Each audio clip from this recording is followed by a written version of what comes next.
Good evening, welcome. Thank you for joining us. This is the City Council regular session for Thursday, October 9th, 2025. It's kind of a special day because we have a birthday today. Our Parks Director, Seth Stachel, happy birthday, Sesh. Please rise and join me in the Pledge of Allegiance. I pledge allegiance to the flag of the United States of America and to the republic for which it stands, one nation, under God, indivisible, with liberty and justice for all. Thank you. Please be seated. Roll call, please. Mr. Jensen? Here. Mr. Harper? Here. Mr. Miskinen? Here. Mayor Abu Wassili? Present. Ms. Menser? Here. Mr. Brandt? Here. Mr. Sterned? Here. Thank you. This time we have a moment of silence.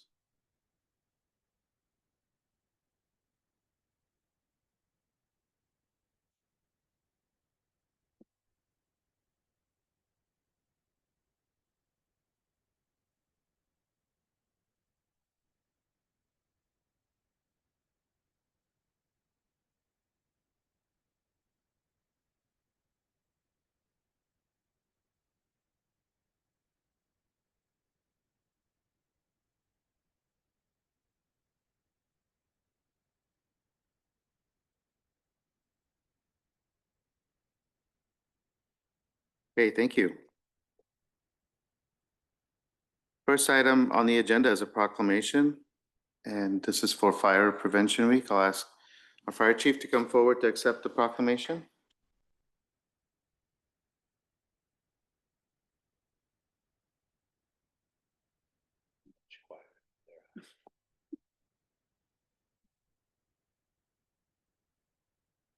Whereas the city of Marion, Iowa is committed to ensuring the safety and security of all those living in and visiting our community. And whereas fire is a serious public safety concern, both locally and nationally. And whereas the National Fire Protection Association reports an increase in battery-related fires, underscoring the need for public education on the safe use of lithium-ion batteries. And whereas residents should follow 3 key calls to action: buy only listed products, charge batteries safely, and recycle them responsibly to prevent battery-related fires. And whereas lithium-ion batteries store a large amount of energy in a small space, and improper use, such as overcharging, using off-brand chargers without safety certification, or exposing batteries to damage, can result in fire or explosion.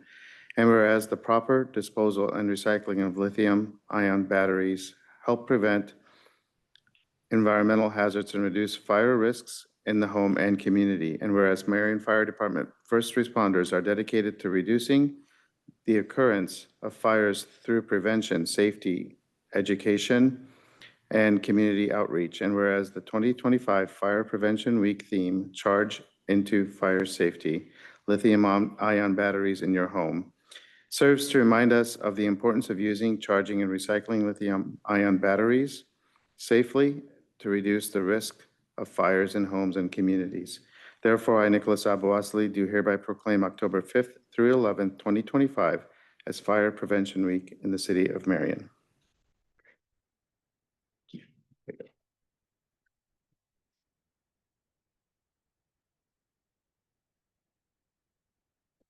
Yes, thank you, Mayor. Yes, thank you, Mayor and Council. Fire Prevention Week is always a very exciting time in the community. I know this week our firefighters have been out connecting with the schools and the children, and I fully expect they came home, because I've heard stories already from some messages that I've gotten, to have some great home conversations about getting out of their home safely, the meeting place, and just some key safety reminders. And it's always a great time to see our youth really lead those conversations. So thank you again, Mayor and Council. Thank you, Chief. Next item is our first public forum. I would like to review the guidelines for procedure with regard to our public forums. There are 2 public forums on the agenda, one at this time and one at the end of the meeting. The first one is for all matters that are related to, that are on the agenda but not part of a public hearing. If anyone is here to address the council on a matter that is in a public hearing, there will be time at the specific time of the public hearing. For comments, these guidelines apply to all public forums and the public hearings. If you intend to address the council on any matter, please fill out the card, the yellow cards at the end of the table, and hand them to the clerk. Please do not approach the dais where the council is sitting. If you have handouts, please submit the materials to the city clerk for distribution. When you're called forward, please step up to the podium and speak into the microphone as the meetings are recorded. You're encouraged to state your name and any group affiliation. Please address the council as mayor and members of council. Please do not disparage any individual and keep the comments to the topic at hand. All persons wishing to speak will be provided 5 minutes to make their comments. Please do not engage in conduct or speech that is imminently threatening to any person or which incites violence, which is obscene. Please avoid repeating comments or points made by previous speakers. Please do not engage in conduct that disrupts the orderly progress of the meeting or engage in speech or conduct which interferes with other people's ability to participate in the meeting. Failure to adhere to these guidelines or engaging in any disruptive speech or behavior will, after a warning, result in removal from the meeting. Thank you. We appreciate everyone's cooperation in adhering to these guidelines. We'll now open the first public comment period, which is for any comments from members of the public on any topic that is on the agenda but not associated with the public hearing. Anyone here to address council, please come forward.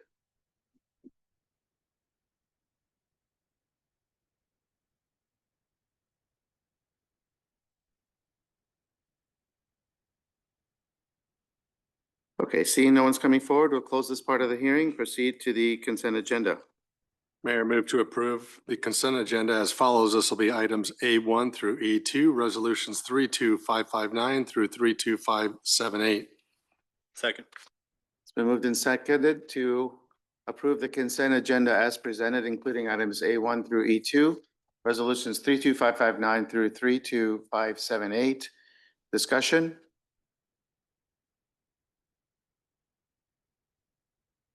Okay, all those in favor of approving the consent agenda as presented, please say aye. Aye. All those opposed, please say no. The motion is approved. For the next section, I will turn over the meeting to the Mayor Pro Tem. Mayor Pro Tem, I'd like to make a motion to approve the consent agenda with Mayor Abu Osley's abstention. This will include item D1, which is resolution number 32579. Second. Been moved and seconded to approve the consent agenda with the mayor's abstention as follows. Item D1, resolution number 32579. Is there any discussion? Seeing none, all those in favor, please say aye. Any opposed, say no.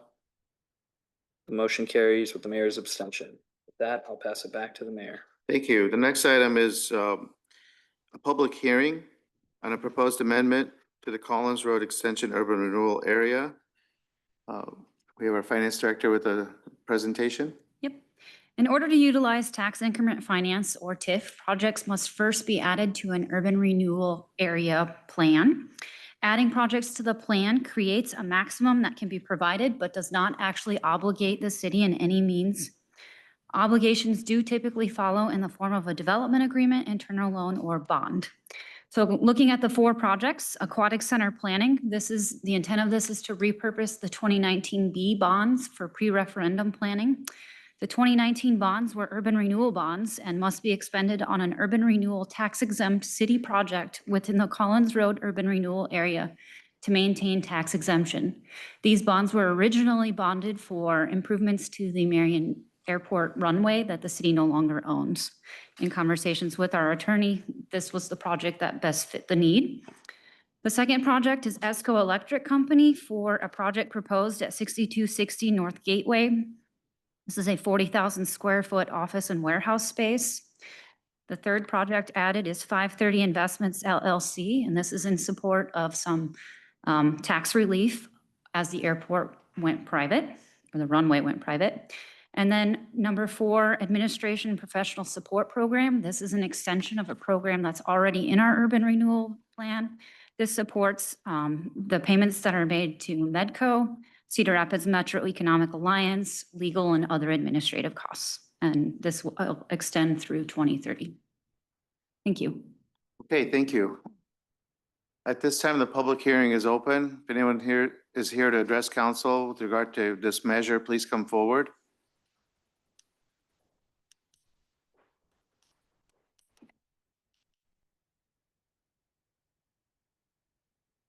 Okay, seeing that no one is coming forward, we'll ask the staff if you've received comments outside the meeting. I No. have not received any. Okay, please note that for the record.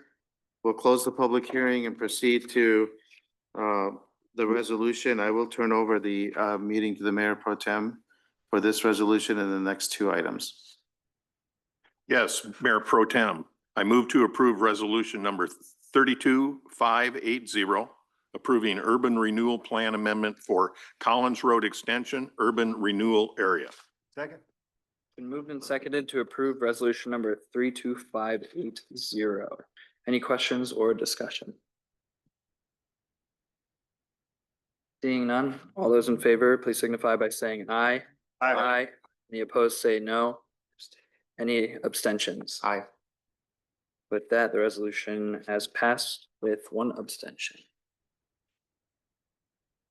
Next, we have a public hearing on a proposed development agreement with 530 Investments LLC. Do we have another presentation for that? Yes, you do. As I mentioned, this one is in support of the airport as it has moved to solely private from the public-private partnership to a private.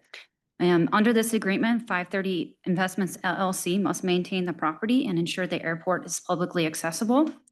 And the city will provide a TIF incentive with a maximum of $93,764, $5,000 annually for 10 years for property tax relief for the runway property, and $21,882 for each of 2 years for the fixed space operator to allow them to transition. Thank you. And with that, the public hearing is now open if anybody wants to speak on this item.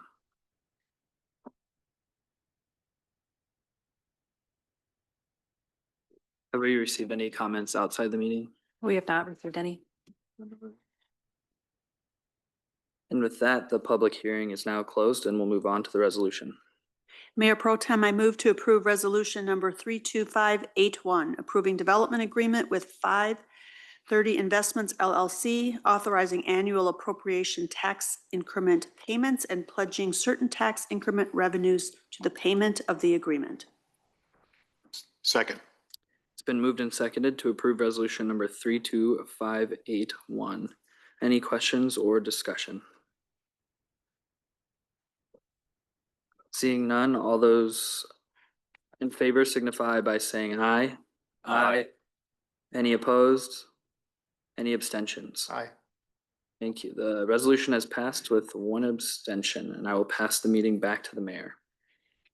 Mayor, I move to approve ordinance number 25-28, amending section 242-16 of the Marion Code of Ordinances related to hours of operations of peddlers, solicitors, and transient merchants. This is the initial consideration. Second. It's been moved and seconded to approve ordinance number 25-28, amending section 242-16 of the Code of Ordinances related to hours of operation for peddlers, solicitors, and transient merchants. This is the first consideration. Any discussion? Go ahead. I believe we had some questions on Tuesday related to nonprofits, kids, fundraisers for schools. And just to clarify about what we found for that, an answer to that conversation. Is there- Yes. So currently, our code does state that nonprofits do not need a license. A license would only be needed for those going place to place, selling a service or a product. So that would exclude persons going door to door for election-related or non-sale purposes. Thank you. Yep. Okay, thank you. Yes. The way that's written, that doesn't say anything about Sunday. So does that, the way it's written, does that imply that they can operate all day Sunday? Or am I missing something in this sentence? That's Monday through Saturday. Right, but it doesn't explicitly say they can't operate on Sunday, Because it says no push cart operator or vendor shall operate before 8. I could reword it to make it more clear, but the intent is that you could only operate between the hours of Yeah. 8 and 8 PM, Monday through Saturday. Just making Yeah, sure. that's a, Explicitly clear. Okay. Okay. okay. Any other discussion? All those in favor of approving the initial consideration of ordinance number 25-28, please say aye. Aye. All those opposed, say no. The motion is approved. Next item is a public comment period regarding the proposed Albernet Road Extension Project and the acquisition of real property from the Harlan and Edith Muth Family Revocable Trust. Do I have a presentation? Yes, Your Honor, so I'm gonna give just a quick overview of it. So Albernet Road, from Boyson Road down to Marion Boulevard. It was a community project funding project that we got $7 million from Congresswoman Henson's office. With that, there will be a signal installed up here at the new Albernet Road and Boyson. The section in yellow will actually be put in by Skogman as part of their development. And then this continues the project. There will be a signal at 8th and Albernet, or currently 2nd Street, and another signal down at Albernet or 2nd Street currently in Marion Boulevard. And then for these first couple groups here, this is just kind of zoom in. So again, the existing right-of-way is that RW, that is the light color. The proposed right-of-way is the darker. And then you can see there's the dash line. That's the proposed temporary construction easement. And this is from the planning sheets. This is just the check plans. The items that are in the actual council documents are what governs, but this gives you a picture of what we're talking about. If there's questions that come up, I can come back up, but I believe there's some people from the public that would like to address council. Okay. The public comment period is now open. If anyone's here to address council on this measure, please come forward.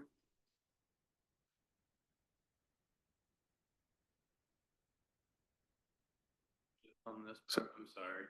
Please come forward. Yeah, it's fine. Okay, so are you on the other? Yes, sir. I'm, Yeah, so that'll be one. okay, perfect. I'm sorry. That's fine. No problem.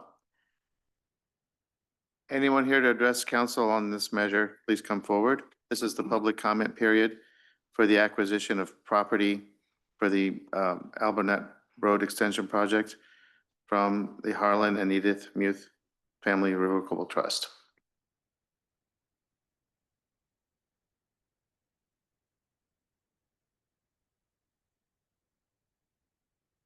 Okay, seeing no one's coming forward, we'll ask the staff if anyone's received comments outside the meeting. I have not received any. Okay. City Attorney, have we received comments? I have not, Your Honor. Okay, thank you. Then we will note that for the record and close the public comment period. Proceed to resolution. Mayor, move to approve resolution number 32582, establishing fair market value and just compensation for certain real property, Harlan and Edith Muth Revocable Family Trust. Second. It's been moved and seconded to approve resolution number 32582, establishing fair market value and just compensation for the real property to be purchased from Harlan Edith Muth Revocable Family Trust. Discussion? Your Honor. Yes, sir. So in this overall process, at such point that fair market value and just compensation has been determined, will this then come back to council for approval? Or is this authorizing essentially the negotiation, the determination, and the closure? There is authorization for negotiation, but if we do negotiate a purchase agreement, I will bring that back to council for approval. Okay, thank you. Okay, any other questions or discussion? All those in favor of approving resolution number 32582, please signify by saying aye. Aye. All those opposed, please say no. The motion is approved. Mayor, I move to approve resolution number 32583, authorizing acquisition of real property for public improvement purposes and to authorize acquisition of necessary property interest from the property owner for the Alburnett Road Extension Phase 1 project by gift, negotiation, or eminent domain. This is related to the Harlan and Edith Muth Revocable Family Trust. Second. Been moved and seconded to approve resolution number 32583, authorizing the acquisition of real property for public improvement purposes and to authorize acquisition of the necessary property interests from the property owner for the Alburnett Road Extension Phase 1 project from Harlan and Edith Muth Revocable Family Trust. Discussion.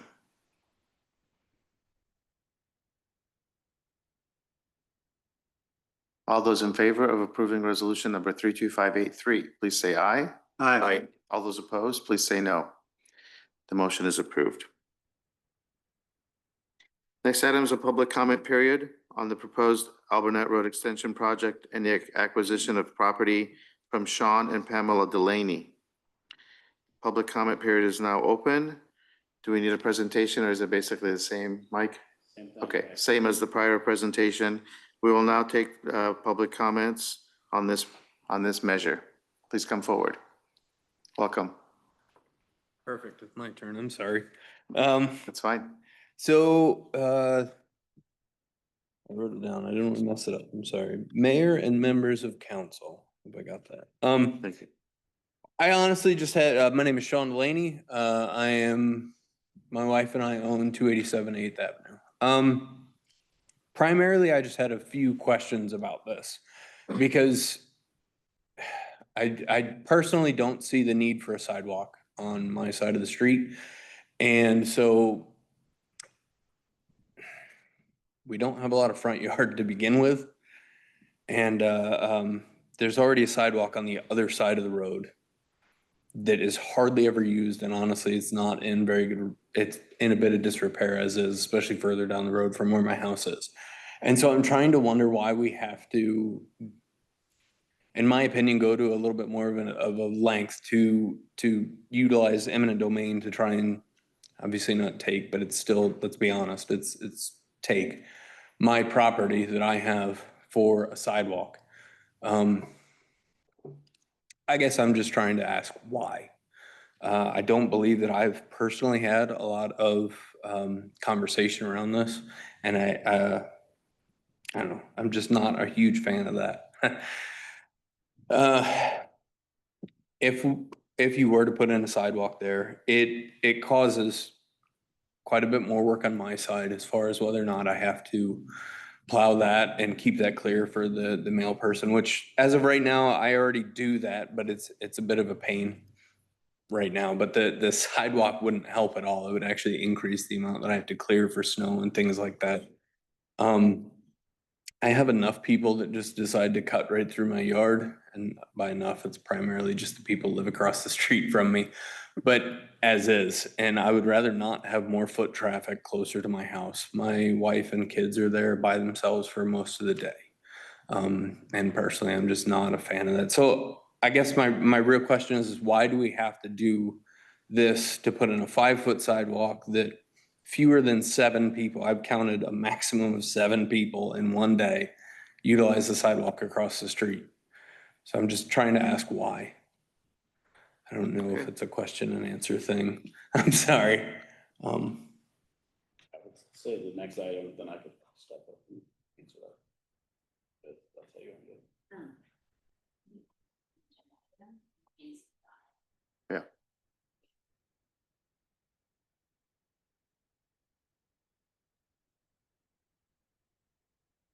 Mayor?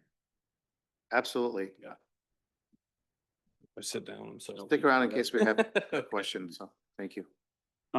So high level with a federal project, and this goes for any others that may be on that south side, there is an existing sidewalk. So this is where that parking lot is. That's just west of 3rd Street. And with that, you can see there is a sidewalk there. With this side path, which was a trail that parallels a road, with that side path, you would be able to take that all the way to Waterloo, Cedar Falls, and you would be able to take it all the way down to Iowa City, almost the Tiffin, Kent Park area. They're working on some trail down there.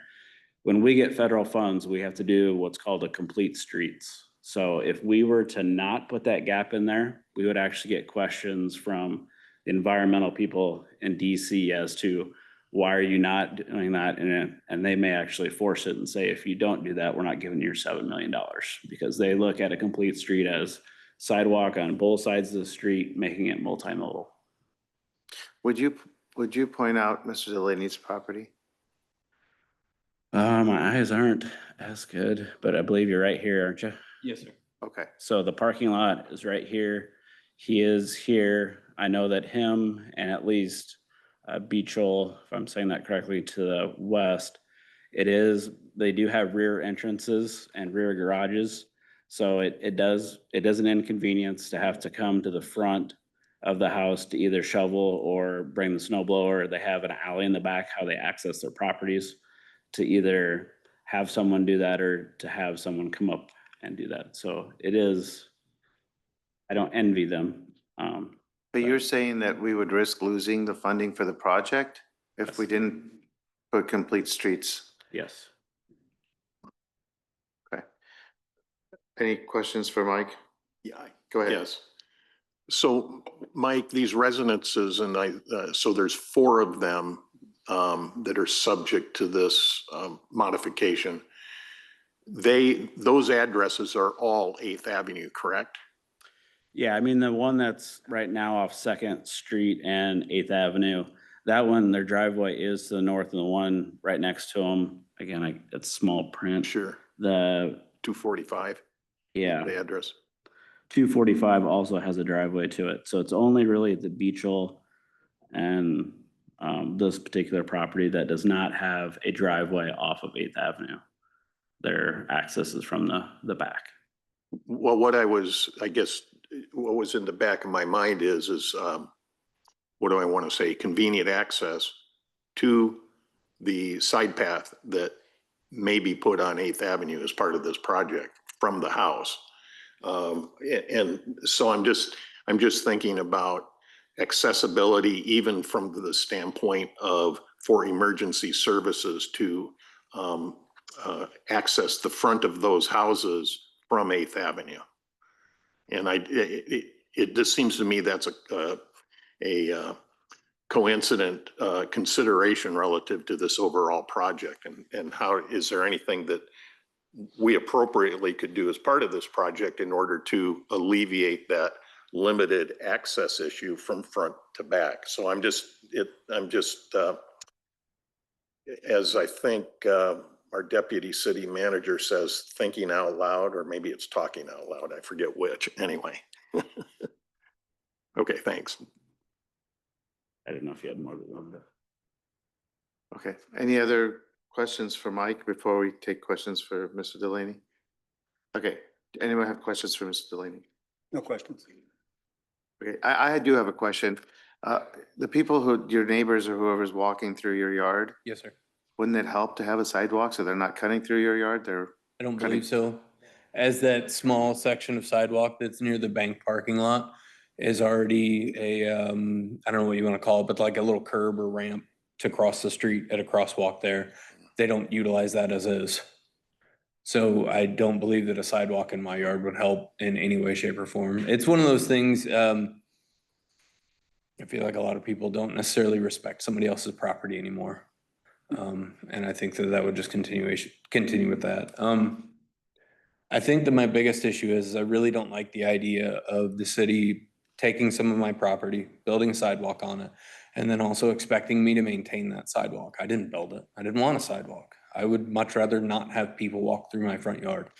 I mean, you're literally talking a span of roughly 12 feet from my front door.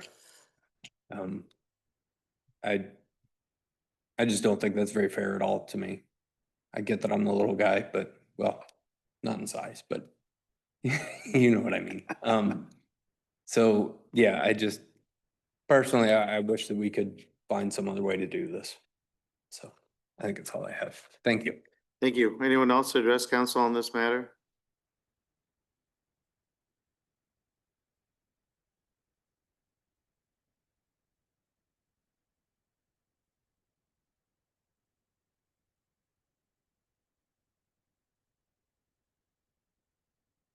Okay, did we receive comments outside the meeting? I have not received any comments. None, Your Honor. Thank you. Please note that for the record, we'll close the public comment period. Proceed to the resolution. Your Honor, I move to approve resolution number 32-584, establishing fair market value and just compensation for certain real property. And this is Mr. Delaney. Second. It's been moved and seconded to approve resolution number 32584, establishing fair market value and just compensation for real property owned by Mr. Delaney. Discussion. Further questions for staff? Go ahead. Yeah. Mike, what's the time sensitivity for these respective resolutions that tie into this project? Yeah, so we're currently working through environmental clearances, but once we get that green light, if we do not have all the property that we need for the project in hand, and I can't sign the document that says that we have those all in hand, it jeopardizes the funding. And so essentially acquisition of the property has to occur before then the environmental review is completed? So it has to happen before we can let the project. And with this, we do have statutory deadlines on how we can spend the money. So we're trying to accelerate this as much as possible because this is, with the CPF funding, it had deadlines that we have to meet. And so even though the government is closed and we're trying to get that clearance through, once we get that, we want to proceed and give them the green light. Typically with at least our DOT, they want the plans 2 months in advance before they even will bid the project. With the federal government, they like to extend that even longer. What's the estimated time of completion of the environmental review? We have a meeting with our Iowa DOT last week. They were hoping in the next couple of weeks we would have more of a clear answer with that. And so with this, we at least, if we can't come to a consensus with the property owners, with Kara and the sheriff, we have to set a hearing for the condemnation if we have to go down that route. So that hearing has to be set. So one last question, Your Honor. So inherent in this resolution and the other ones that are related to this activity, Kara, this still permits us some level of review, negotiation, et cetera, relative to each of these parcels that would be affected? Absolutely. After these resolutions are passed, I do reach out one final time to all of the property owners to let them know that council has set the fair compensation amount, that we have authorization to proceed to condemnation, and give a short window to reach out for negotiations. Once I've filed the application, it is some time before the hearing is set, and we can negotiate all the way up until that hearing date occurs. Okay, thank you. Sarah? Just Mr. Delaney, I just want to recognize, I appreciate you being here and understand the kind of conundrum we're in. It's not that your comments didn't fall on deaf ears. We understand the dilemma, and I wish there was a way to be able to work with you on this without jeopardizing the funding that we need for this project that's been in the works. But I don't want you coming here and voicing and explaining your situation. We feel for that. I just feel, but I do worry about missing or putting that funding at risk. And the sidewalk does, if this didn't connect to anything, Mike, like let's say, would we have to take it across that whole block on the south side in order to have it considered to be a complete street? If we did not, we would have to give justification on why not put it in, since it exists again here. Okay. And then we're building it north-south. So we would have to give a reason, and I can tell you, because it's expensive or a hardship to maintain, is not a justifiable reason in the ADA's mind. Okay. That could be an argument for any homeowner anywhere in Marion, maintenance and having to do extra work to maintain their sidewalk. But are we oh, sir, you'd have to come to the podium to speak. The meeting's recorded. I'm just asking No. while you're touching this. Sir, you have to come to the podium to speak. I would ask. Can you please say your name and Brad address? Beachel. I live at 255 8th Avenue. I'm the one in the middle of the block here. Okay, One thing I would ask all of you on the panel that's going to make any votes on any of this, I would ask that you drive down and take a look at what's sitting here. Our houses are sitting up here. The sidewalk's not an issue. The issue is we have a rear entrance to our house off of 3rd Street that comes in at Wells Fargo there and comes up halfway to the block. We actually have a road that is in behind our house that's a private road, city road, whatever you want to consider it. alley. It's an entrance there. We have to do that snow removal already to even get out of the driveway. So it's not just a sidewalk issue that we're whining about, that we got to roll out of our front garage and do an extra 60 foot of sidewalk. It's a matter of doing all of that drive to get out to the road and then going up the road and back across the middle, all the way up and around. As you look at this, I have to go out, I'm in the middle. I have to go out to do Sir. my snow removal. I have to go clear up to, from the middle of 3rd Street to 8th Avenue, to the middle of 8th Avenue to even get to my site. I don't have access to get to that, is my problem. It's not a matter of doing the work. It's a matter of I can't get to it. I have to do everyone's snow to get to my sidewalk to even access it. Okay. They're walkout basements. Our garages are down below. There are hillsides going up to the front. I've been trying to get some conversations out on this. I spoke with Mr. Jensen quite a while ago. Do you remember having that conversation? That was a great conversation. Good. We got to the bottom of a lot of things on that. The ball has been dropped on us on communication wise. I've reached out to you. I've reached out I don't. to Grant. I've reached back out to Steve. I've been talking with the attorney, and I haven't got a return phone call from any of the panels that are. Well, voting. I don't recall receiving any communication from you, but if I did, then I'm sorry I missed it, but, So because I typically would respond to all communications. I'm not trying to be rude. I'm Yeah, very. but please, sir, you have to speak in the microphone because the meeting is recorded. Thank you. I'm not trying to be rude. I'm very agitated. I have probably Appreciate that. 4 hours worth of snow removal on a given normal snow on this, just to get my wife out to go to work. How much longer does it take to get around the block? I got to go halfway around the block to get to that.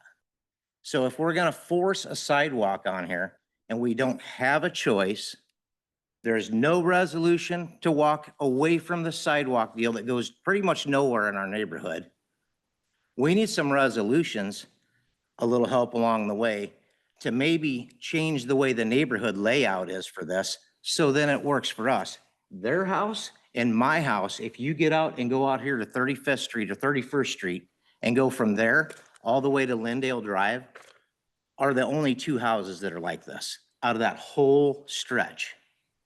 That doesn't create a little snow removal for us. That creates a burden that also puts me in breach of a noise ordinance. And if I disregard the noise ordinance, that also puts me in breach of not clearing my snow. So either way I go, there's a catch-22 on this. Can you explain the breach of noise ordinance? I A don't- breach of noise ordinance? I would have to be out here. If we had a snowfall by the time I got off of work and it didn't quit snowing until 8 or 9, 10 o'clock at night, is that normal? That's not out of the ordinary for Iowa. So I've already got 4 hours of snow removal to do there. I got probably at least another hour and a half to 2 hours to do that next little deal there. That's 6 hours worth of snow removal. How do I do that without avoiding a noise ordinance?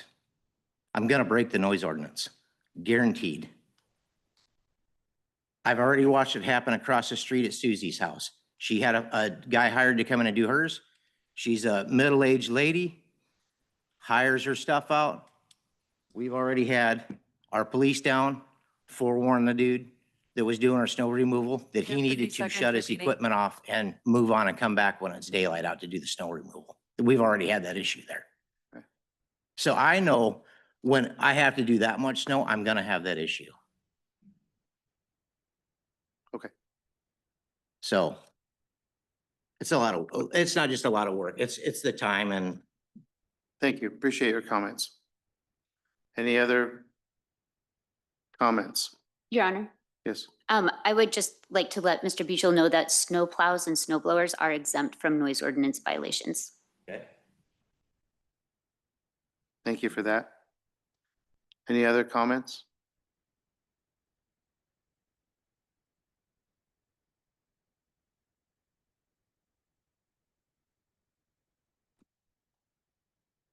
Great.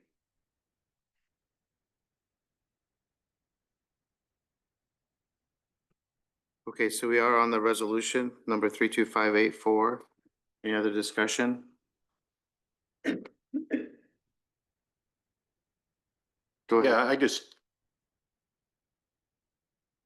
I seem to recall, Tara, that we had a meeting that was scheduled at one point with Mr. Beechel. We did. There was somewhere, there was a miscommunication where we were all there on the afternoon that, Oh, okay. yeah, and then Mr. Buchel came the following week. So at some point, there was a breakdown in that communication. So, I mean, clearly the laydown of these particular lots is kind of unique in the situation. And I know we have a lot of, in the older sections of town, we have a lot of unique situations. I guess in my own mind, I'm just wondering if there isn't some creative solution to address the concern for front accessibility and still maintain our timing and pace relative to the overall effort of maintaining compliance with this, with the federal project. I think that's a long way of, Your Honor, for me to say, and I'll de-grantify it at this point. I think if it's possible for this one issue, given the fact that all of the properties have somewhat of the same concern, that if we could defer this without jeopardizing our overall project pace in order to, I want to do some additional inspection of this. I have driven up and down the street. I've taken a look at it. I'd like actually to walk down each of the properties and take a look at it from the back. And do we have that latitude just on this to defer one cycle? The determination may not come back any different, but it's just a little additional scrutiny to overlay on this because fundamentally, it's a $7 million decision. We do have enough leeway to defer a cycle. There are other properties that are still in negotiations that may come back in the next cycle. The other thing I would point out is that this is for my workload that I want the authorization now so that I can keep moving. But we would have the capability of deferring for one cycle. I wouldn't have an issue with that. The other thing I would like to point out is that with council direction, we can absolutely look into other options, or Mike can meet and talk with any of you about any of the options. Sorry, Mike, I'm volunteering you. But we can still do that with this authorization. It would be unlikely that I would file and ask for the hearing until, like I said, I would give them a final notice. I usually give 10 to 14 days on that. And then if I hear nothing or nothing's resolved, I file the application. But up and until we actually have the hearing, we can continue to research and negotiate. So this action is not final. So council can consider these actions today. The work and all that you had mentioned, Councilman, can still continue, can still Run in take parallel. place. Correct.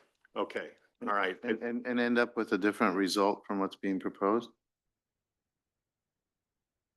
As far as the plans for the project, that's something that engineering would have to look into further, or would be able to give reasons why there's no alternatives. I don't know that they're prepared to do that today. Jake Right. Kahn is the lead engineer on that, so he may have to come and speak to that. But as far as a different result, insofar as condemnation, yes, but I can answer definitively that we could have a different negotiated result. And if engineering has some solutions that work for the property owners, we can consider that. We've done so in other properties where they've asked for things such as, we've had to remove some trees or things like that. I know we had a situation where it was going to disrupt some plants, and so we worked around that so that they didn't have to do that on the Henderson house. So there are options if we can find one that will work. But again, I'll leave that up to the engineers. We don't want me to plan that. So I think authorization tonight with a parallel path of let's see if there isn't some, creative solution that addresses some of the concerns that are being expressed here, and protect fundamentally the overall project, its timing and funding acquisition. It just seems to me there's, I'm going to go into this with an optimistic opinion that there may be something that will materialize that'll satisfy some of the concerns. Steve? So I've driven around my neighborhood, and I live in Northeast Marion, north of the swimming pool. And there are several houses in my neighborhood that have the situation where they have their house on one end, the garage is on one end, and then they have a sidewalk at the back end. So they have the same situation that you're running into. The difference is, which I do sympathize with, is they bought that lot and put the house on that knowing that was what they were going to have to deal with. So what I do sympathize with is this is basically being forced upon you. I sympathize with that aspect. And a little bit with Mr. Delaney's comment that all of a sudden now this sidewalk, because those are not deep front yards, is that sidewalk is fairly close to the front of your house. So those two aspects I do sympathize with, but it's a major project, and I'm not sure that'll change my decision. I just want to let you know that, I understand what you're having to deal with, but I'm not sure what we can do about it. If we can find a solution, great. But I guess I'm willing to move ahead if we cannot. Anyone else?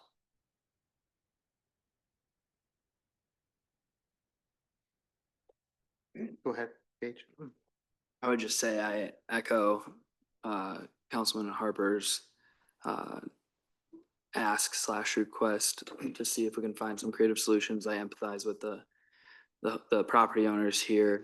I hate eminent domain, but I also do understand that this is a big city transforming project overall, and I understand that if we don't build a sidewalk through here, good chance the feds are going to come back in and make us do it anyways. So I'm a fan of finding, or at least attempting to find, some sort of solution that works for these property owners, but also still allows us to move forward with this project on the timelines. Yeah, Mike, let's do a little mind experiment here. So if in final analysis, there is a prudent reason to request a variance in the overall project. Now, I'm not suggesting there is, but who is the decision authority to render whether that's appropriate or inappropriate relative to project scope and therefore funding? Unfortunately, an unnamed person that's sitting in a cubicle in DC. Does Iowa DOT get involved with helping shape that communication to federal DOT? Yes, and they're actually helping us through, there's two issues that we're dealing with right now to get through that. But again, I don't know that Iowa DOT or SHPO would be in agreement with that. But again, we can Okay, have a I conversation. just wanted to clarify where the decision authority was. So thank you. Okay. With the $7 million comes strings. Yes. Okay. City Manager? Thank you, Your Honor. Just a point for the record. It's just a data point. This project has been in the community's long-range plan and has been the subject of planning efforts for at least 20 years. So this is not a project that has materialized overnight. This has been part of some major plans for the city dating back a couple of years. So I did want to make sure that that's out there. Certainly those that are more intimate and have been impacted by this or will be impacted by this are probably a little bit more aware than some that maybe in the audience are watching from home. So just want to make sure that data point's out there. Thank you for that. I think we all are in agreement that it's not ideal, but that we want to at least be able to say we tried to see if there was a solution, so. So just to clarify, Your Honor, approving these to keep the pace going forward, but then actively and aggressively seek to see if there isn't some creative solution to the overall issue as we move through the process. That is correct. Okay, all right. Any other discussion? Okay, we'll vote on the resolution. All those in favor of resolution 32584, please say aye. Aye. All those opposed, please say no. Okay, the motion is approved. Mayor, I move to approve resolution number 32585, authorizing acquisition of real property for public improvement purposes and to authorize acquisition of necessary property interest from the property owner for the Alburnett Road Extension Phase 1 project by gift, negotiation, or eminent domain. This is still Mr. Delaney. Second. Been moved and seconded to approve resolution number 32585, authorizing acquisition of real property for public improvement purposes and authorizing acquisition of necessary property interests from the property owner for the Alburnett Road Extension Phase 1 project. Discussion.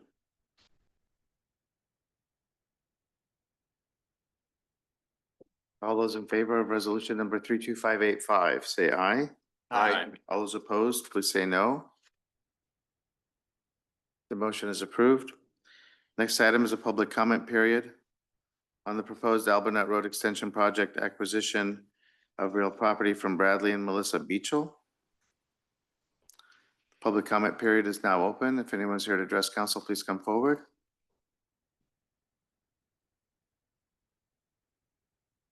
My name is Melissa Beachel. I'm a resident of 255 8th Avenue, the middle property. My husband's Brad. I'm just concerned, as well as my property, as Sean's, with the short front area that puts the cars, because it's not just a sidewalk, you're taking room for road too, right? Are you not taking room for road now? It's very little pictures. It's very Sure, hard for me yep. to see. So there's about 5 feet of right of way. That's permanent acquisition, and then there's temporary construction easements for the grading. So it's 5 foot that we would be taking away. I don't know what you have now between Does the that, front house and curb. does that include sidewalk or the 5 feet? Is that just for the street? And then So the it's a little sidewalk? bit of both. So this really light line right here is the existing back of curb. And then this line right here is the new back of curb. So if you recall, as you're driving westbound on 8th Avenue, it's only 2 lanes until you get to the intersection of 2nd, and then it just kind of widens in that intersection. Instead, we're tapering it. So there's a taper that goes from 3rd Street to 2nd Street to go from 2 to 3 lanes, so that when you get to this intersection that will have a signal, there will be a turn lane there.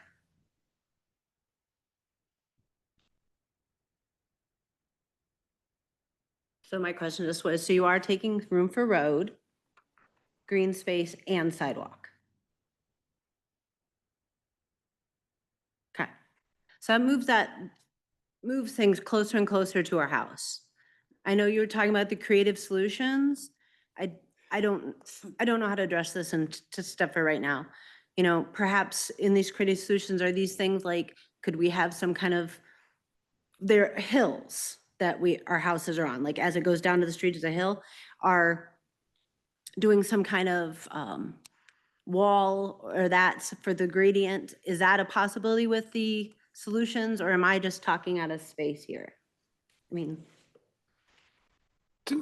I would say in response to your question, those are the types of things that when Councilman Harper talks about moving in parallel, those are the things that we would have to that's what I sit and, wanted, yeah, you are have to- answering my have question. to sit and discuss. So. Okay. I love our trails. I'm proud of our trails. But this is, for us, we've lived there 20 years. It's coming out of nowhere for us. I mean, yes, a year ago, we found out about it, but we didn't know 20 years ago, I probably wouldn't have bought the house. Because I love that we don't have that traffic in the front and that we're further away from the road. And final, I want to know how, are you going to contact us again for us to make these negotiations, or do we need to contact you? We will be in contact with you. Okay, thank you. Thank you, ma'am.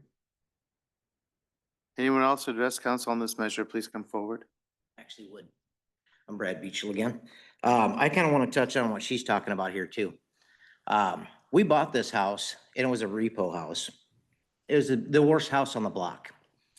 And I'm an individual. I work hard. I work very hard and I work very long hours. I've been doing this for 30 years, 60 hours a week. That's typically what I do. In the process of this, I tore an old garage off that was on the back of this house, and we bought it. We were just two broke little kids that chewed off a house.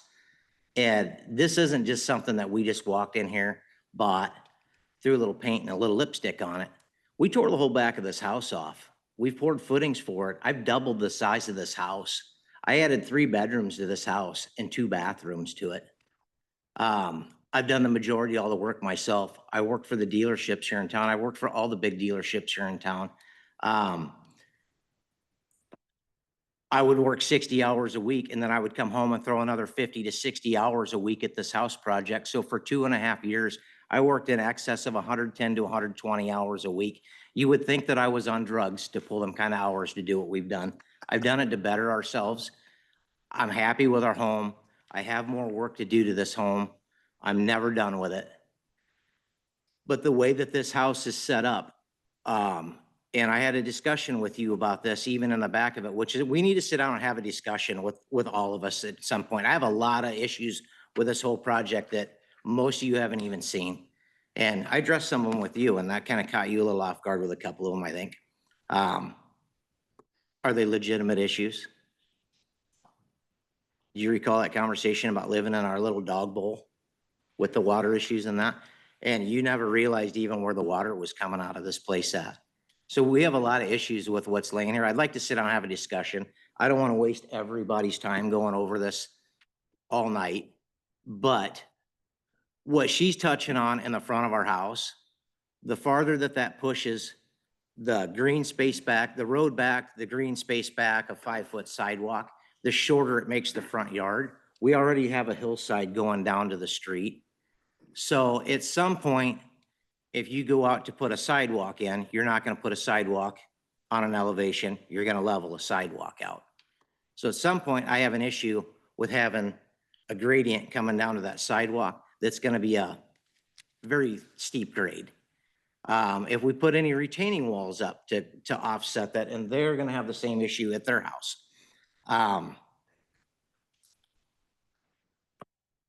We don't have access that you just brought up as far as emergency services coming in.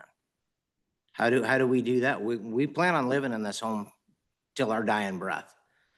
So we have a lot more issues with the front, the grade, the snow removal, whatever that we've already touched on here. My question is this as well, while you were speaking about this being a 20-year plan, I wished I would have known about this 20 years ago. I would have made a lot different decisions on doing what I do. I love having access to these trails, but as you go down this sidewalk will end at the 8th Avenue Bridge going across Indian Creek, and you can't even access getting across that 8th Avenue Bridge on my side of the road. The only access to that, to get to that trail, is to go to the north side to cross that road, to go across. And I believe, what is that, a 3-foot sidewalk? On the 8th Avenue Bridge there?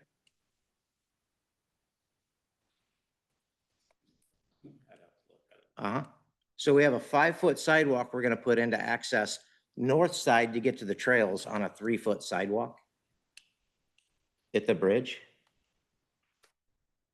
You have 1 minute remaining.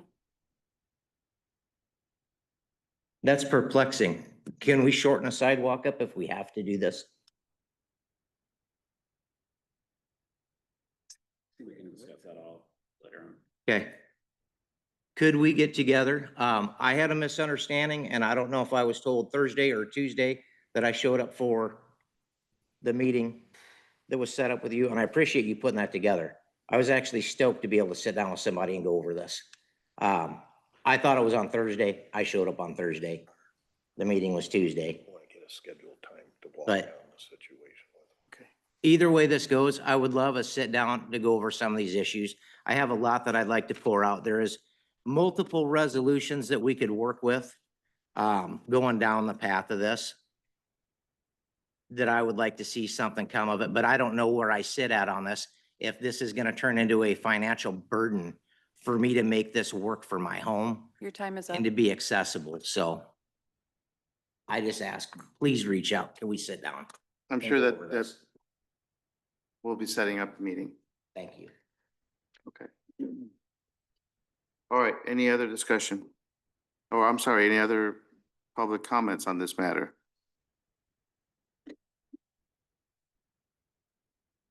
Any other comments received outside the meeting? I have not received any. No, Your Honor. Thank you.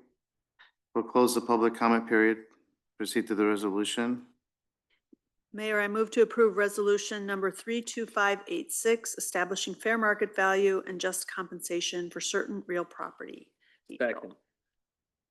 Been moved and seconded to approve resolution number 32586, establishing fair market value and just compensation for the real property owned by the Beachels. Discussion? Your Honor, just a comment. I will want to reach out with affected parties to do a walk down of the property. And then from that, we can then obviously schedule meetings. And I'd like to do that as soon as is achievable. Absolutely. Okay? Okay. Any other discussion? All those in favor of resolution number 32586, please say aye. Aye. All those opposed, say no. The motion is approved. Mayor, I move to approve resolution number 32587, authorizing acquisition of real property for public improvement process and to authorize acquisition of necessary property interest from the property owner for the Albanet Road Extension Phase 1 project by gift, negotiation, or eminent domain. Beachel? Second? Moved and seconded to approve resolution number 32587, authorizing the acquisition of real property for public improvement purposes and authorizing the acquisition of property interests from the Beachels for the Albanet Road Extension Project Phase 1. Discussion?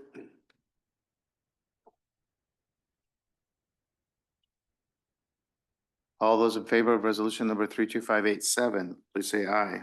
Aye. All those opposed, say no. The motion is approved. Next item is oh, I'm sorry. Go ahead. Mayor, I move to approve resolution number 32588, establishing fair market value and just compensation for certain real property. John and Carrie Duell. Second. Been moved and seconded to approve resolution number 32588, establishing fair market value and just compensation for property owned by John and Carrie Dooley. Discussion?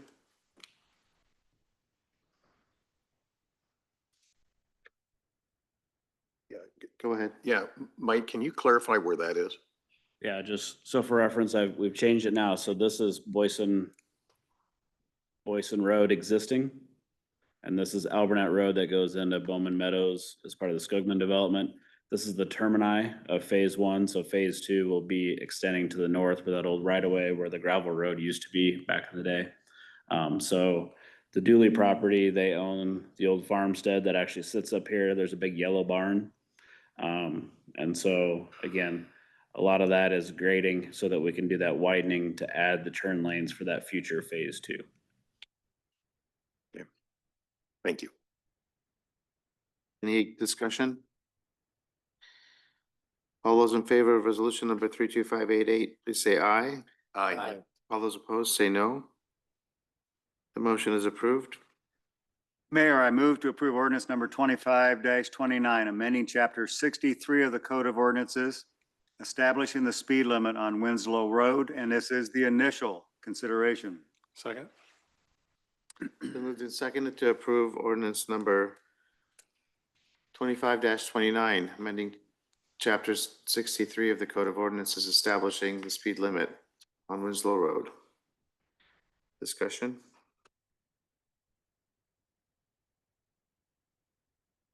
All those in favor of ordinance number 25-29, say aye. Aye. All those opposed, please say no. The motion is approved. The next item is a public comment period on the request to add a four-way stop at the intersection of 12th Avenue and 12th Street. We'll open the public comment period and take a presentation. Yes, Your Honor. So we originally received a TAC request to make this intersection into a four-way stop. There was a accident or crash at this intersection. With that, we did do a full-blown TAC report. You can see we went through the different evaluation criteria. The recommendation is to make westbound and eastbound into a yield control, leaving north and southbound free-flowing. And then I'll let it open to the public comment, and then we can talk about any of the items in the TAC report. Okay. Is there anyone here to address council on this measure? Please come forward.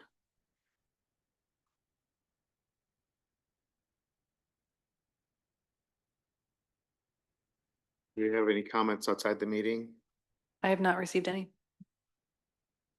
I have not received any. Okay, we'll close the public comment period. For the next items, I will turn over the meeting to the Mayor Pro Tem. Yes, Mayor Pro Tem. I move to receive and file the Traffic Advisory Committee report regarding a petition regarding a request to add a four-way stop at the intersection of 12th Avenue and 12th Street. And this was submitted by Adam Spear. Second. It's been moved and seconded to receive and file the Traffic Advisory Committee report regarding a petition regarding a request to add a four-way stop at the intersection of 12th and 12th. Any questions or discussion? Steve? Yeah, I've gone through this intersection a couple different times, going on 12th Street as well as 12th Avenue. The one thing that picture is not showing is that is about a 6-foot, pretty large, tall shrub at the southwest corner. And 12th Avenue is very narrow. I mean, you can only get 2 cars on that street. So I understand the concern about 12th Avenue more than 12th Street. I'm absolutely fine not putting any stop signs on 12th Street. I don't think that's warranted. There are stop signs, however, at 11th Avenue and 12th Street. So I'm not sure why those are there, because they're not there a little bit south of it and not further north of it either. So my concern is if you're driving north and you try to look to the left, that hedge is blocking whoever's coming from that west side quite a bit. And if you're going east on 12th Avenue, you got the same difficulty seeing anybody coming from the right side. So my question is, how effective are yield signs going to be? Because that hedge blocks so much of that corner already that my gut feel is stop signs there because of that hedge, are more prudent than yield signs. I don't see the yield sign being nearly as effective. So if you're gonna leave the hedge there, to me, stop signs are more effective. Yield signs, people are just barely slowing down. You still can't see the cars coming until you're probably too late. So I'd like to get your comment on why yield signs with that hedge being there. Yep. So as we went through the traffic analysis with the vehicle numbers and all of that, it doesn't meet any warrants just on the numbers. I saw The that only too. thing that it actually meets is because of the site triangle and the site visibility. So just section 2B-10, at intersections where a full stop is not necessary at all times, consideration should first be given to using less restrictive measures such as yield signs. Yield control should be considered when engineering judgment indicates that all of the following conditions exist, and those are all in there. So we're trying to go with the less invasive way to do it. I have a feeling if we put in stop signs, they're likely gonna be California stops anyways, which means they might as well be yield signs. But if council feels that those should be stop signs, we can certainly amend the motions to be stop signs rather than yield signs. Well, can you force them to cut down We can certainly Shrubs. look and see where that's and at. to We can make, circle that make at part least the of this. visibility better? We talked about doing that at one other intersection years ago. Because to me, that hedge is, if the hedge is gone, I'm not really concerned that much about the intersection at all. With the hedge there, you've got to have something. I understand the yield sign. I think that's minimal. At least that's my personal opinion. In driving it from both directions, with the hedge there, it's a huge blockage. So, and I know the reports show there's only been one accident in the last 11 years. And so I understand all the support is there and why your recommendation is for a yield sign. Again, I don't know why there's a stop sign on 11th anyway. Yeah, and it could have been a TAC request. I'd have to go back and look, Yeah, but go- we do have a lot of uncontrolled intersections in Yeah. the old part of town. Yeah, so I don't know why that's there either. But to me, it's only because of the hedge that I'm concerned about that City corner. manager has a comment.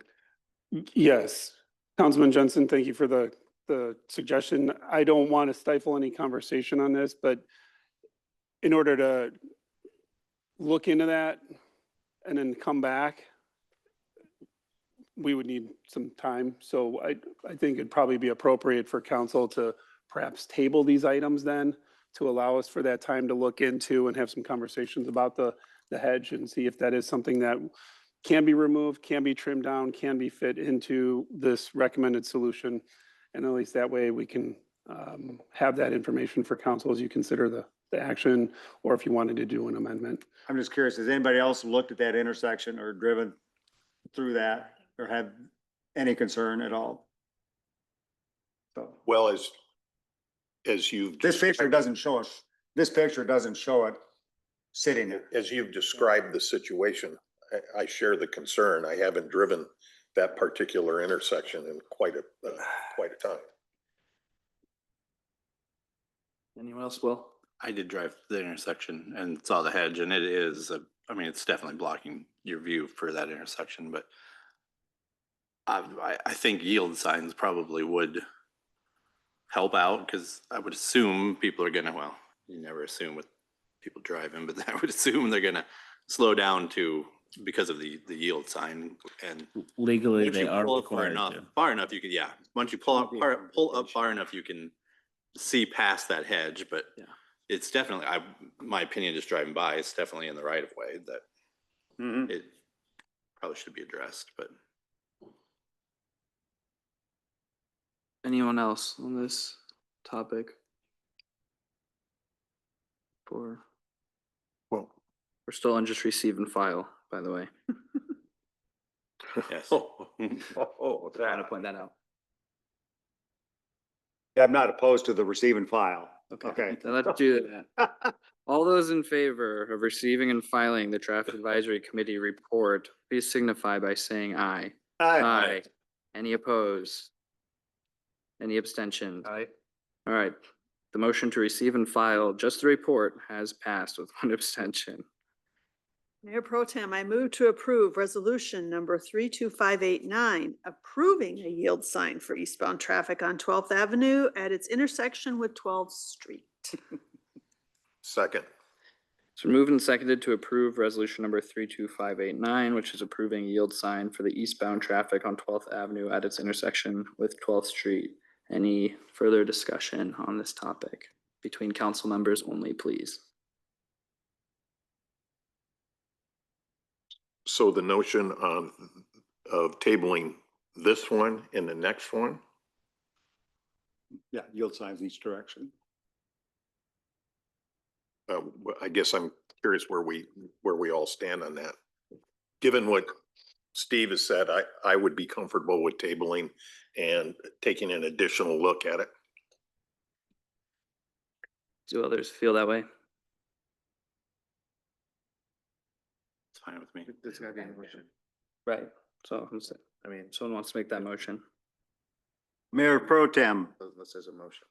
Mayor Pro Tem, I'd like to make a motion to table resolution number 32589. Second. It's been moved and seconded to table resolution number 32589. Any further discussion on that? Seeing none, all those in favor of tabling resolution number 32589, please signify by saying aye. Aye. Any opposed? Any abstentions? Aye. Resolution number 32589 has been tabled. Oh. Let me switch boxes. So I can read it. Mayor Pro Tem, I move to approve resolution number 32590, approving a yield sign for westbound traffic on 12th Avenue at its intersection with 12th Street. Second. It's been moved and seconded to approve resolution number 32590, approving a yield sign. Any discussion? Mayor Pro Tem, I'd like to make a motion to table resolution number 32590. Second. It's been moved and seconded to table resolution number 32590. Any discussion on tabling the motion? Seeing none, all those signify by saying aye. Aye. Any opposed? Any abstentions? Aye. Motion has been tabled with one abstention, and I will pass it back to the mayor.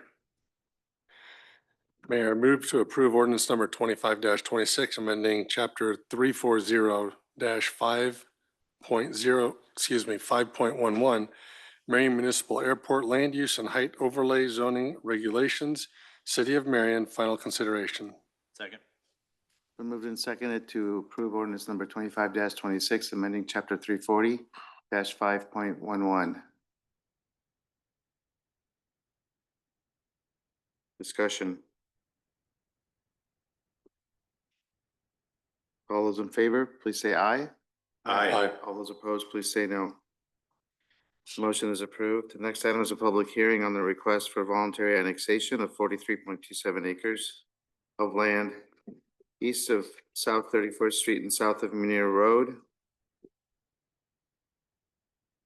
We have a presentation.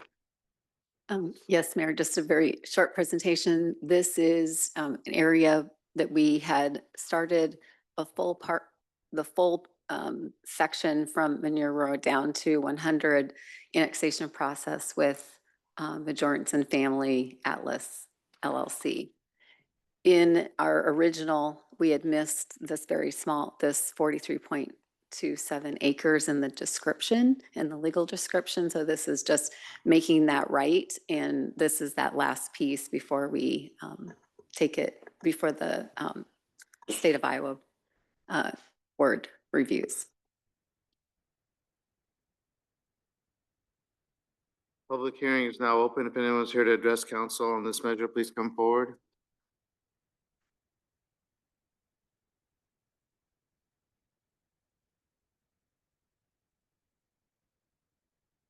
Okay, did we receive comments outside the meeting? We have not. I have not received any. Okay, we'll close the public hearing. Mayor, I'd like to make a motion to approve resolution number 32591, approving a voluntary annexation of 43.27 acres of land located east of South 31st Street and south of Munir Road, Marion, Iowa. This is from Atlas LP Company, LLC. Second. Been moved and seconded to approve resolution number 32591,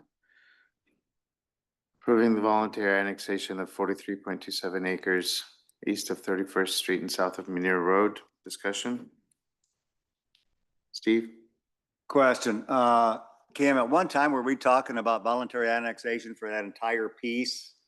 Going all the way from Munir all the way down? Correct. To Highway 100? That was, yes, that was our original Yeah, that we brought through. And that when we were going through the process of approving all of that, which we did, what we found afterwards, though, was that there was this 43.27 acres that somehow was remitted The legal from that description full was legal not description. complete. So this is just it, after this is approved, then it is that whole land from It was Munir Road intended down to to be included, 100. but the legal description wasn't complete. okay, thank you. I You're wanted to make sure I understood, but while this is done, that entire piece Correct. will be annexed. All right, very good, Any thank other you. discussion?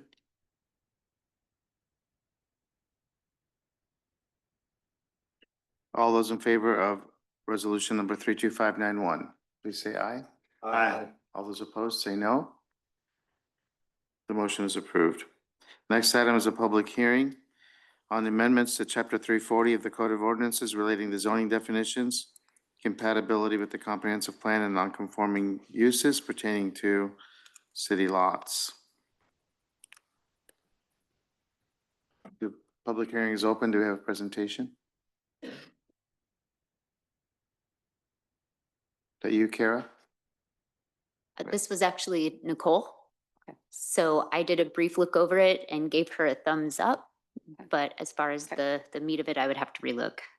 Okay. I know we did just a little bit of overview earlier in our previous council meeting. This is really some documents that we're needing, some of our ordinances that we're needing in regards to the non-conforming pertaining to certain lots. And then you'll also have, I think there's another, Tara, will you flip to the next? Thank you. Then we also have the clarity definitions for the dwelling unit auxiliary. This is something that was brought to us by state legislation. And then the final part of this is adding the definitions for fueling pump and snack bar and concession stand. So this is really just cleanup measures for us. And the same with the non-conforming lots of record. If anyone's here to address council on this measure, please come forward.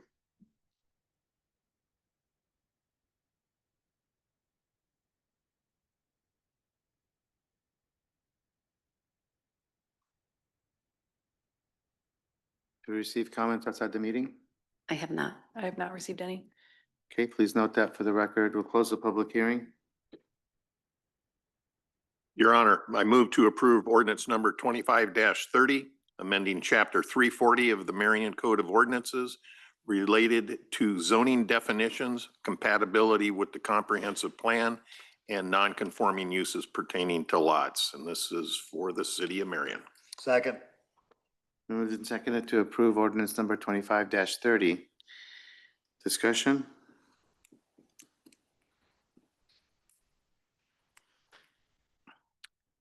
All those in favor of ordinance number 25-30, please say aye. Aye. All those opposed, please say no. Motion is approved. Next item is a public hearing on the preliminary site development plan for Lynn County Rural Electric Cooperative pole yard expansion for property located west of Highway 13 and north of 29th Avenue. We have a presentation. Yes, we do, Your Honor. As you mentioned tonight, we have a public hearing in regards to a parcel of Lynn County Rural Electric in regards to a pull yard expansion. This is a, let's see what the next. This is in the north, well, it would be north of 29th Avenue and on the west side of Highway 13. So this will be the very bottom of the overall parcels that Lynn County REC owns. With that, this is also in a PUD, and they have three different within that PUD that would include an operations building, a pull yard, and a substation. With that being said, I know that you had some conversations on Tuesday and had some additional conversations in regards to screening, those types of things. And we do have Terry Sullivan here from REC, and then also Tread, their engineer from Sonora Bonifazi, to answer any other additional questions that you may have. Okay. If we have other questions for staff, we'll come back during the resolution. This time, the public hearing is open. If anyone is here to address council, please come forward. This would be the time for the applicant if you want to address council.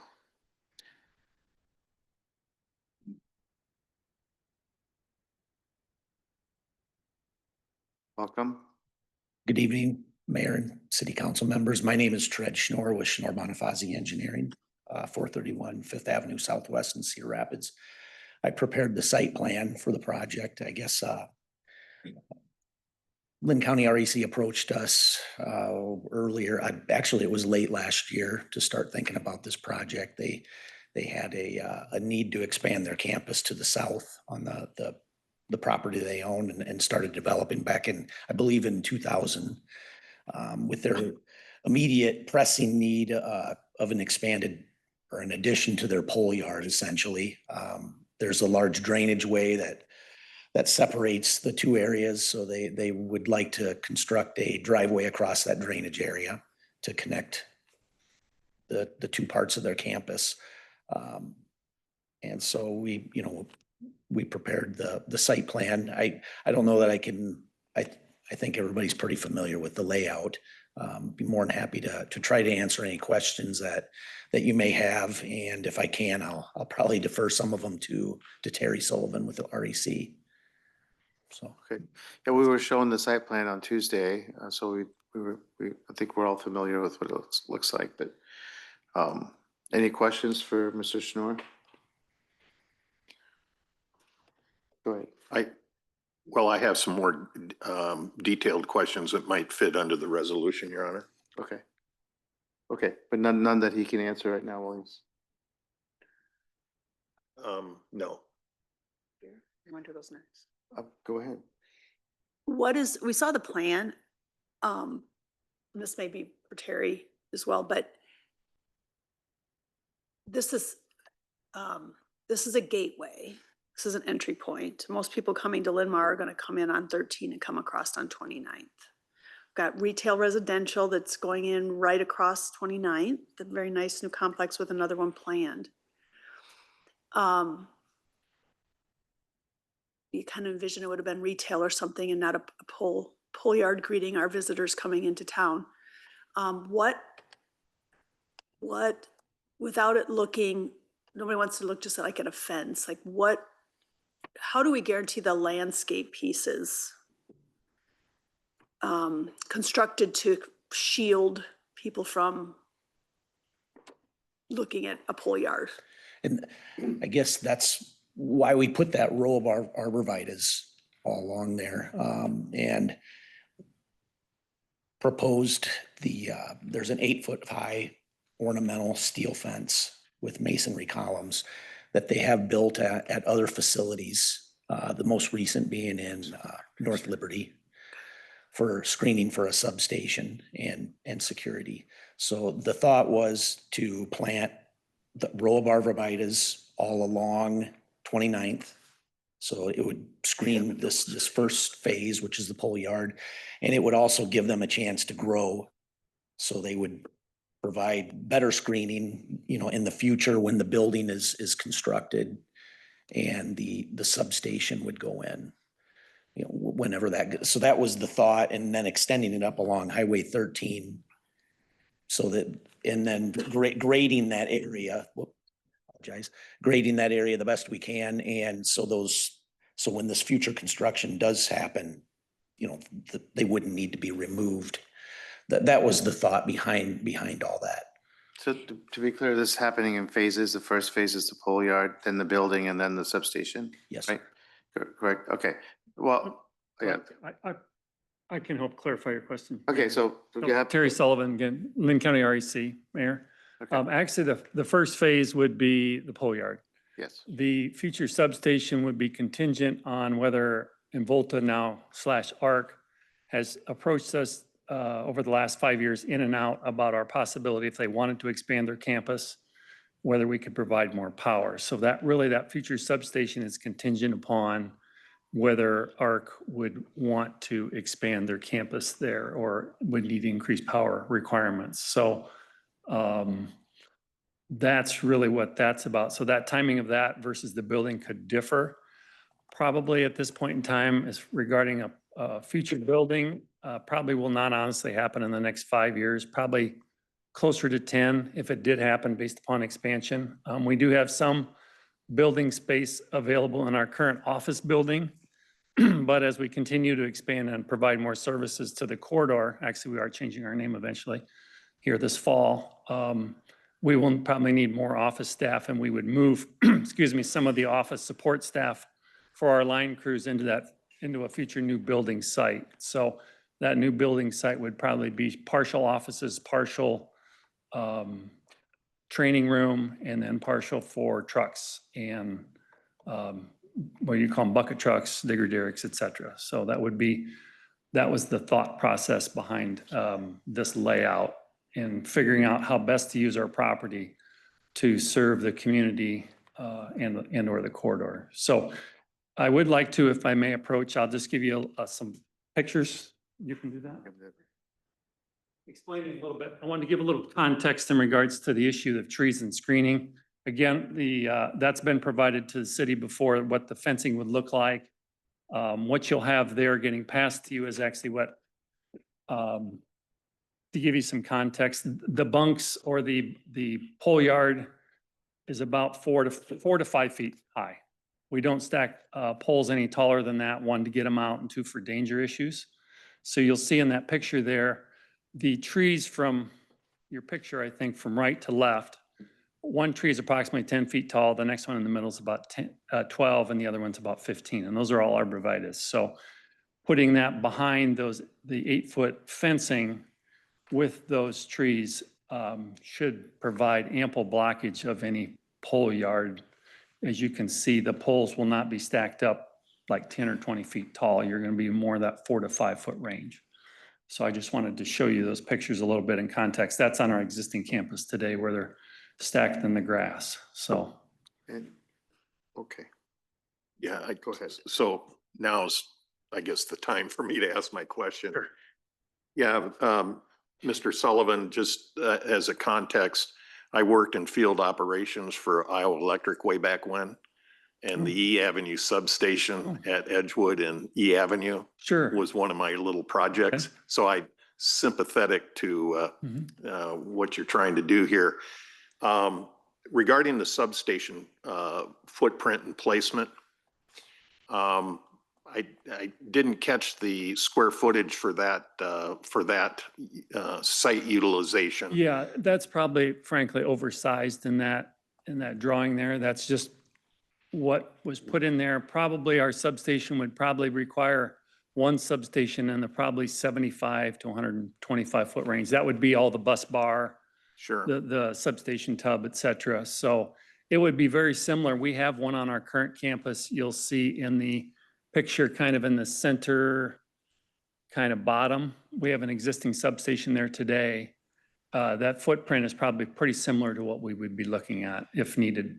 So I went out and looked at the site and I noticed you had a switching structure on 29th with a circuit going up to a fusing structure. So that goes into your on-site substation? Yeah, that transmission line there, you'll notice that tap. That's a ITC tap that we tap, and that's how it would be tapped into that.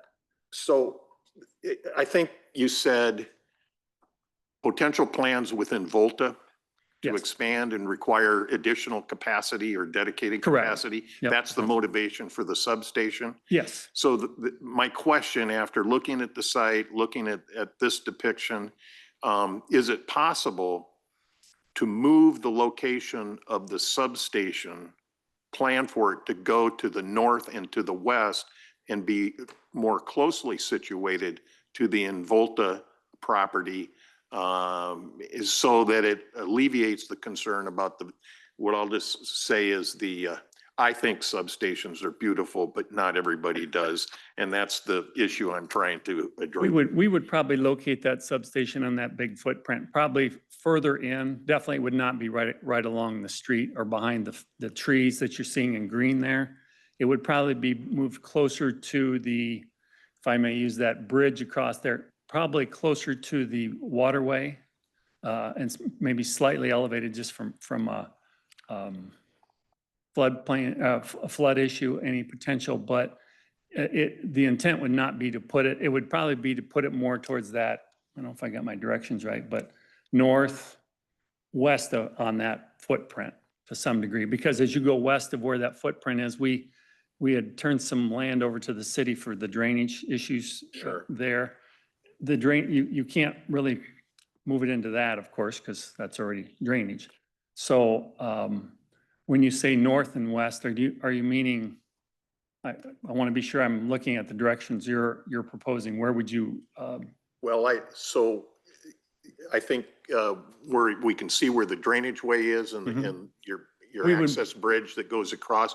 What I'm suggesting is on this depiction for it to go further to the bottom of the picture and to the left. In other words, on the north aspect or north of. Basically towards that corner. Towards the corner. Yes. Again, I think that's probably, we would be definitely open and again, probably reapproach the city about that zoning, or I'm not sure exactly how that all works, but that, within that footprint, that's probably doable. But so if we approve this preliminary site plan this evening, how do we guarantee that that's going to happen? So do we need to go ahead. This is where council would make a motion and would approve it conditioned upon, and you would memorialize that in your approval. And then that would be reflected in the necessary approval documents that would go in the file. I think we all appreciate what you're doing and value the presence in the community and the service of the community. We have a kind of a competing interest in making sure that as the community develops 20 years from now, we're all going to look back and be proud of how it developed aesthetically. We're concerned about major entryways, major corners. We've been talking a lot about all of the major intersections in the city, the highways, all of that, what that looks like as people are entering the city. That's where all this concern is coming about. Like, I'm concerned about what the building's going to look like. So if you're, we want to work together and come up with solutions that we can all be happy with. We're all, all of those, where your goals are met and our goals of making sure that the community develops in a way that's adding value to the community are accomplished together. So, Steve. Yeah, Terry, one aspect I'd be interested in, and you may not have all the answers tonight, but you really got 4 elements here. You've got the substation, you've got the pole yard, you've got the building, and you've got the landscaping going around the outside of that. So I'd be very interested in really getting your feedback on the best timeline or your anticipated timeline for each of those 4. You talked a little bit about a few of those. And the reason I think that's important is some of them I know seem like they'll be a little further down the road. But we've also dealt with another substation that's over off of 44th Street, in which we thought we were going to get some pretty good landscaping out of that project, and that has not evolved. So I've got a major concern about what you're going to do for landscaping, how it's going to look exactly, and when it's going to be done. Because the sooner that starts, and that, to me, that's a key element to this, and how you block some of this. Because again, be honest, we're trying to hide this. Right. No, okay, and I think you admitted to that. Yep. This is not going to be the most pretty thing to look at from Highway 13 or 29. So, I think you're making a commitment. So I'm really concerned about what you're gonna do, how it's gonna look like. Can we see a depiction of that as it may happen? You have something to add, Brian? I do. I'd like to have Mr. Sullivan respond first and then. Sure. Councilmember Jensen, the intent would be, as far as phase one goes, would be to put in the fence all the way around, meaning it goes up all the way 29th Avenue, all the way through Highway 13. Okay. With the arborvitae's going in at that time. And are those on a berm too? Those will not be on a Just be berm. planted, not on a berm, but just planted? Yes, and as I showed you, we can plan in, and we've talked about various heights they could reach. The thing what we have to be a little concerned with is, especially where if a future substation went in, they can only eventually go so high.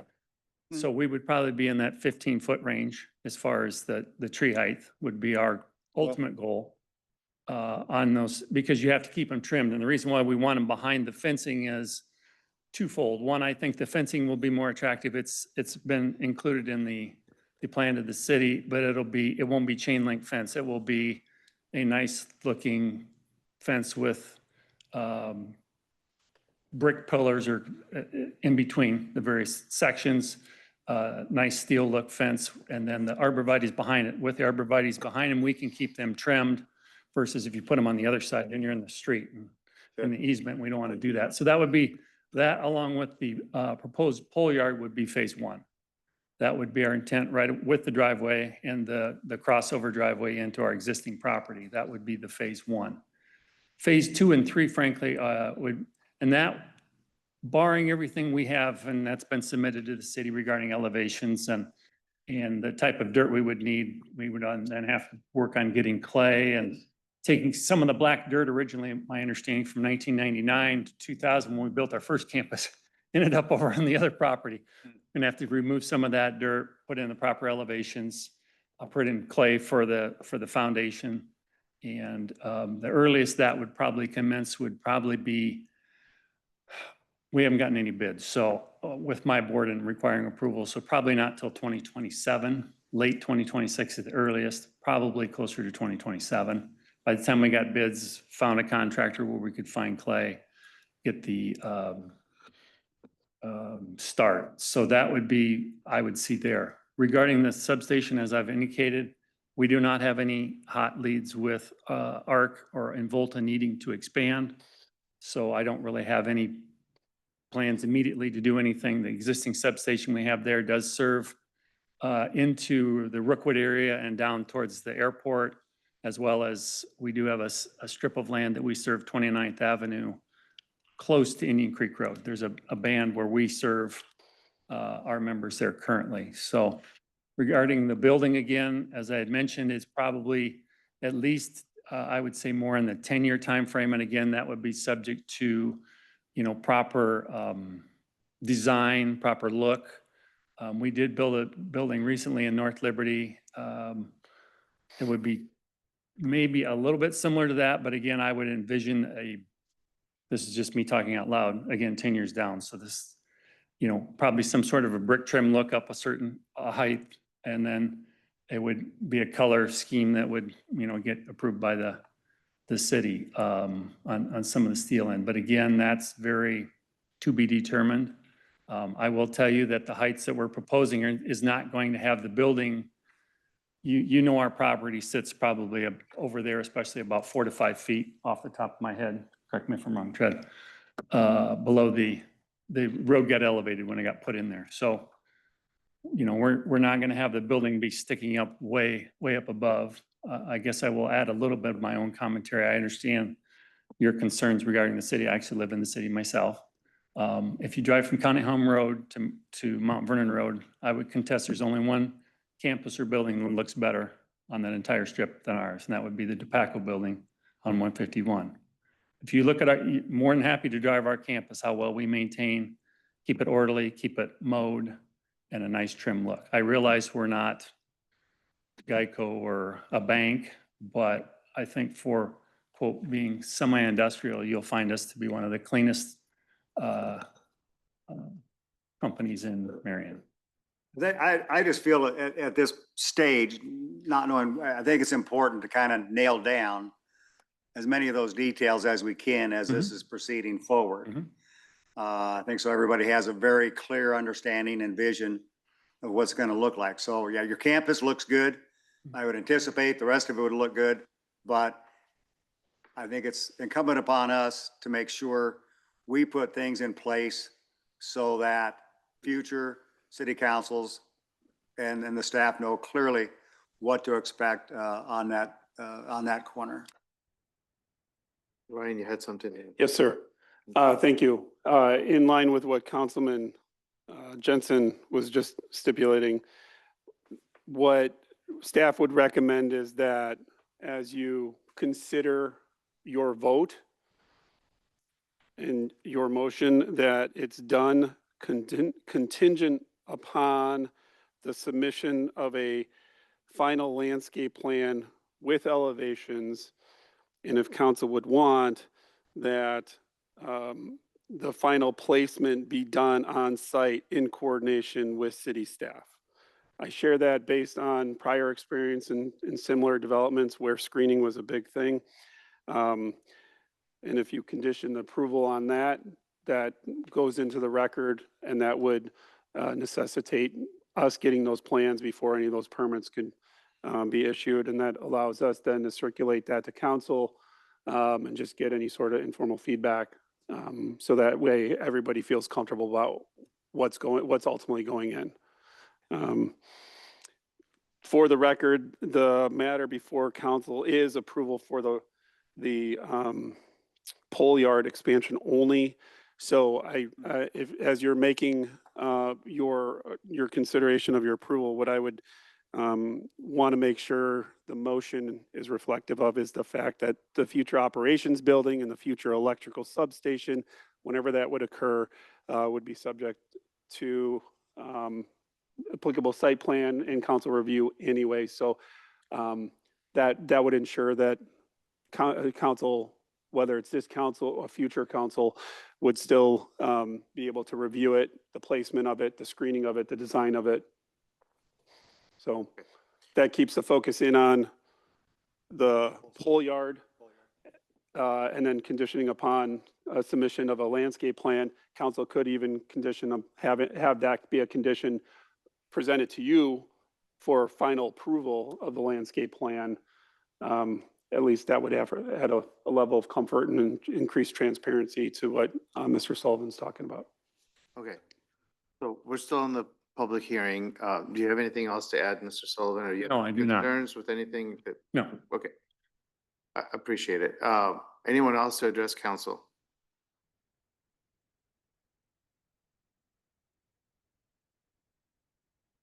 Okay, were there any comments received outside the meeting?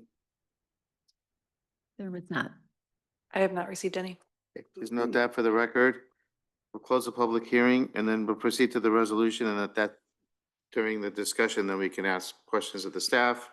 You can decide what conditions there should be. So, Mayor, I move to approve resolution number 32592, approving of a preliminary site development plan for Lynn County Rural Electric Cooperative Pole Yard Expansion, a property located west of Highway 13 and north of 29th Avenue, Marion, Iowa. This is Terry Sullivan.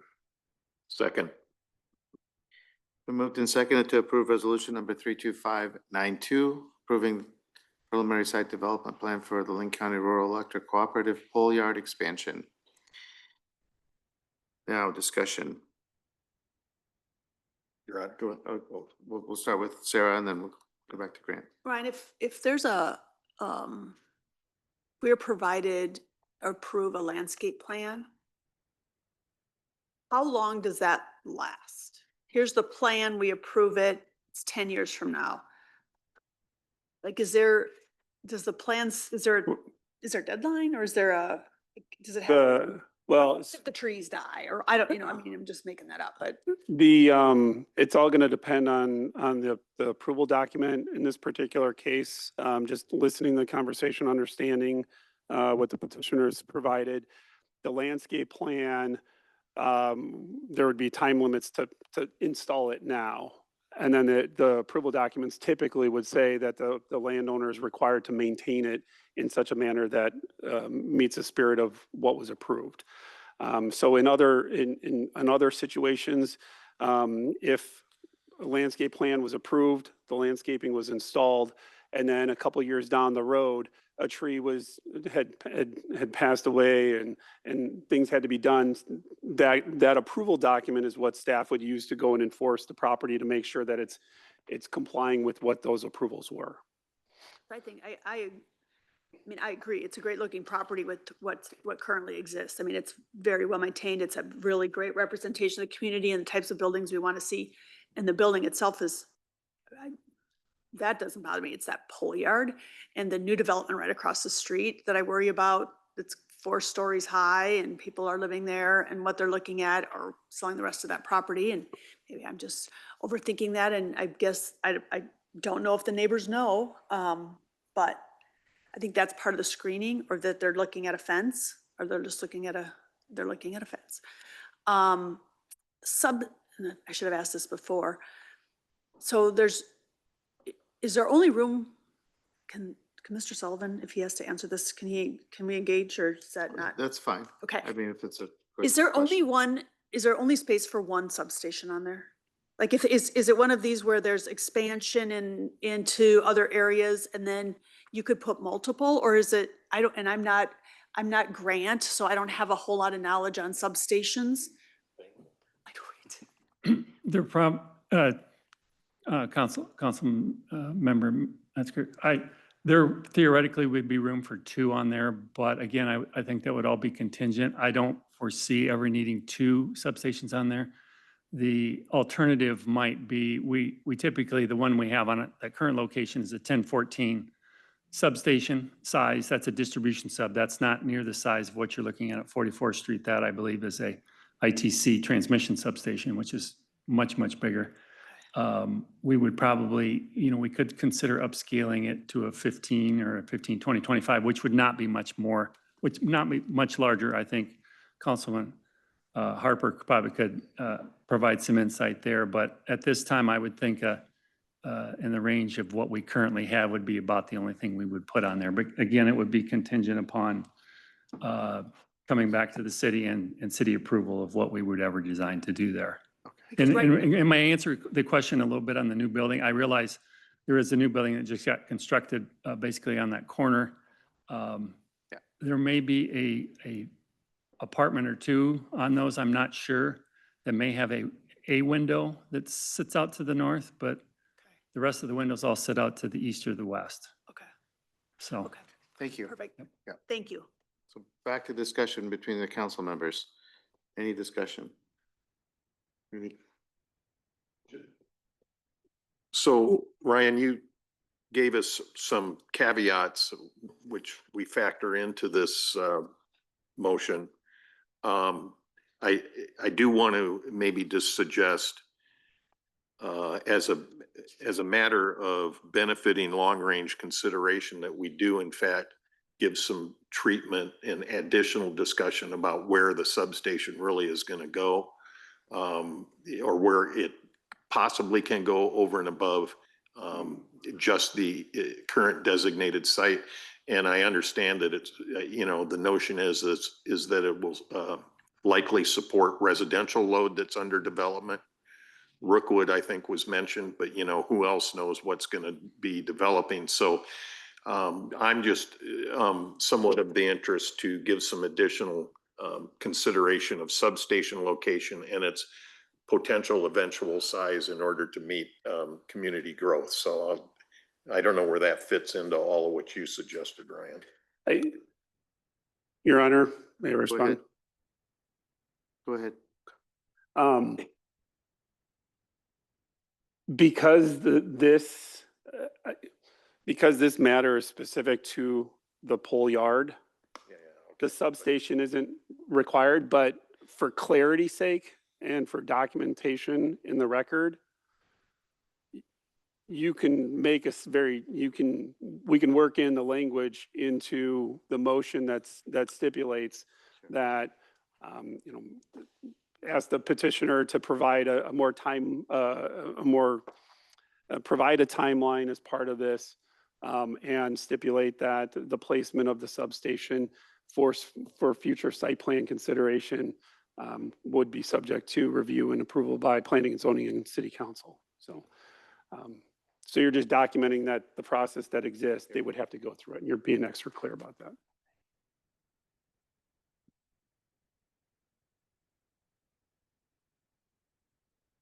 Mayor. Go ahead. So I'm just curious about procedure. With this being a PUD and this is preliminary site plan, will the final site plan come back to council? So the screening for phase one for the pole yard will come back to us for us to approve, correct? For the final, For the final, yeah, so. because that'll have the landscaping and everything, the screening, everything in the final site plan that's gonna come to us. Sounds like most of it's already been submitted to the city. Yes, correct. And then we'll bring, from the discussion tonight, and we'll bring back these items for your review. So we'll be deciding that here in the next few weeks or the next month or two anyway, correct? All the screening It's- all along 29th It's Avenue? yes, and what we would suggest is that you condition the approval upon the submittal of elevations of that and approval of that landscape plan. Okay.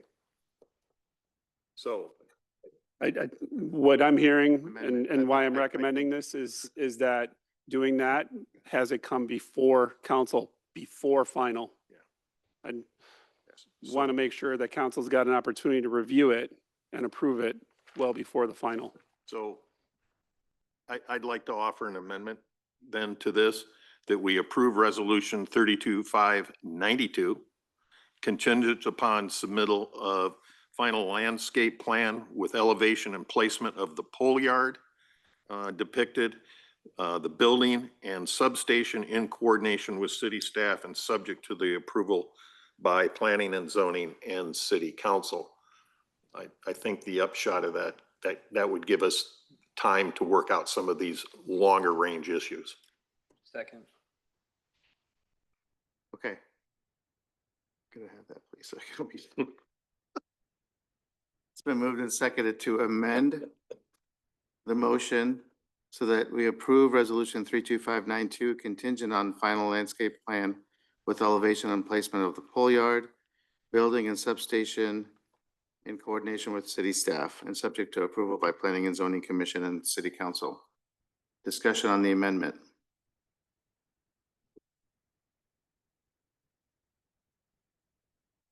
Okay, so we're voting on whether to amend this motion. All those in favor of approving the amendment, please say aye. Aye. All those opposed say no. So now we have on the floor the amended motion, which is approving resolution 32592, contingent on landscape plan, final landscape plan with elevation and placement of the pole yard, building and substation in coordination with city staff and subject to approval by planning and zoning and city council. Discussion on the amended motion.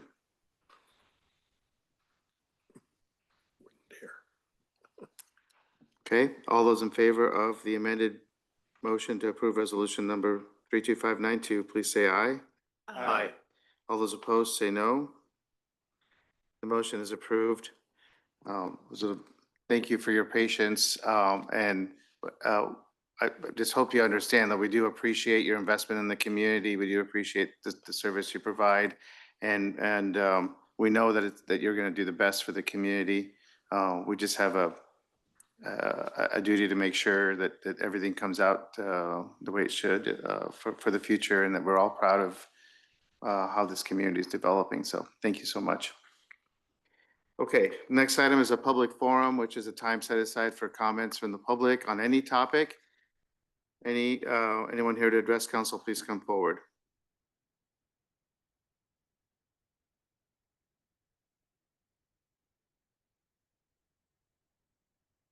Okay, seeing no one's coming forward, we'll close the public forum. We'll proceed to council comments before we go to closed session. Steve?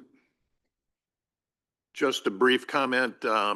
My most favorite theme seems to be e-scooters and e-bikes recently. I did have a meeting with one of our local churches about concerns they had. I've also had some continuing correspondence with one of our residents about the same issue.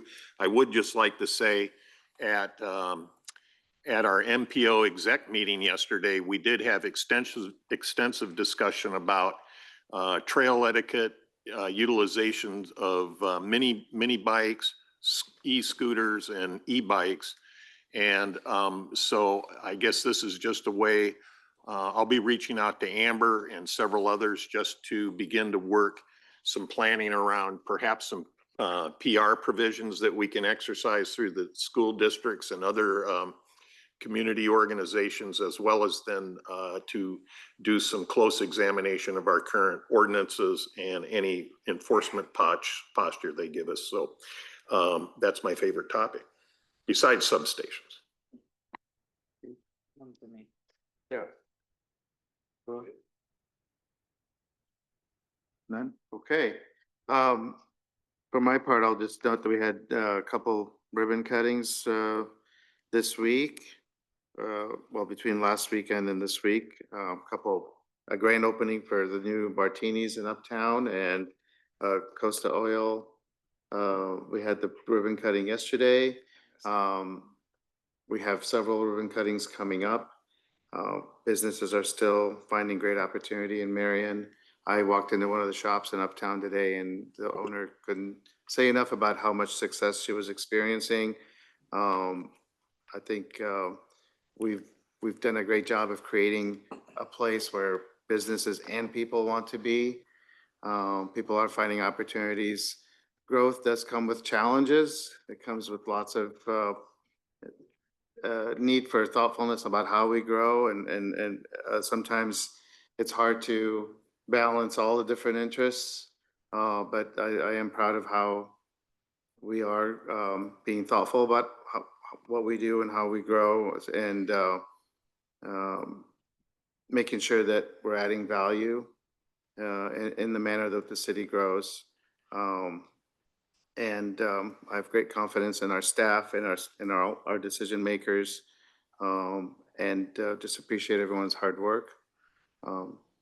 Let's continue to work hard, work together, collaborate, and see the best in each other and give each other the benefit of the doubt and continue reaching higher together.